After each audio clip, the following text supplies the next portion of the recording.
どうも皆さん、おはこんばんにちは、麻生です。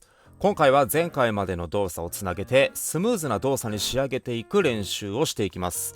一つ一つのポーズをしっかりと覚えた上で取り組むようにしてください。また有料版ノートで上達に役立つ上達の仕組みも販売中です。取り組んでいることの意味をより深く理解したい方はぜひ読んでみてください。それでは早速いってみよう。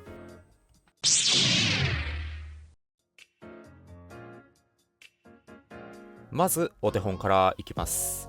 今までは途中で動作を止めてから次の動きに移っていましたが、動きながら腕の形を変化させていくというのが今回の練習になります。より上手に行うためのポイントは後の方に解説していきます。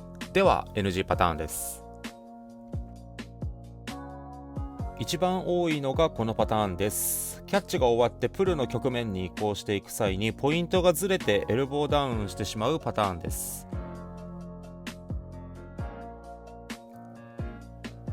このポイントですね。腕は肩のラインまで下がってきていますが、手がまだ下がってきてないです。この状態から変化させてしまうとエルボーダウンになります。手が水圧に負けてしまっていたり、肘を曲げておく向きを間違えているとこういった状態になりやすいです。まずは自分の腕の位置をしっかりと把握できる速度で行うようにしましょ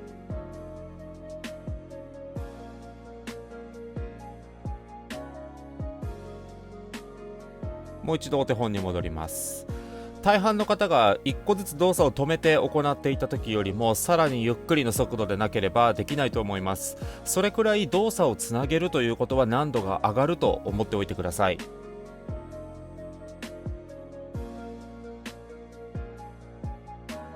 正面から見るとこういう感じです。苦手な部分は速度を出してごまかしがちです。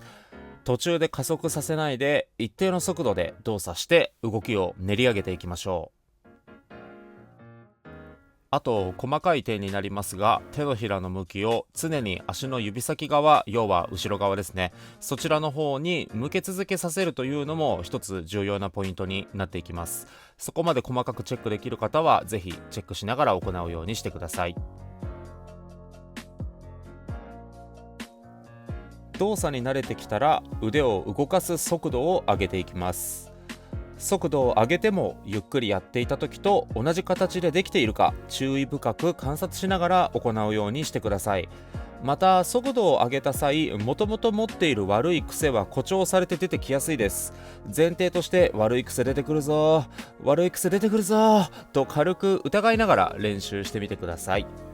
結構出やすいです。最終的にはレースや練習で使いたい速度で同じことができるレベルまで精度を上げていきます。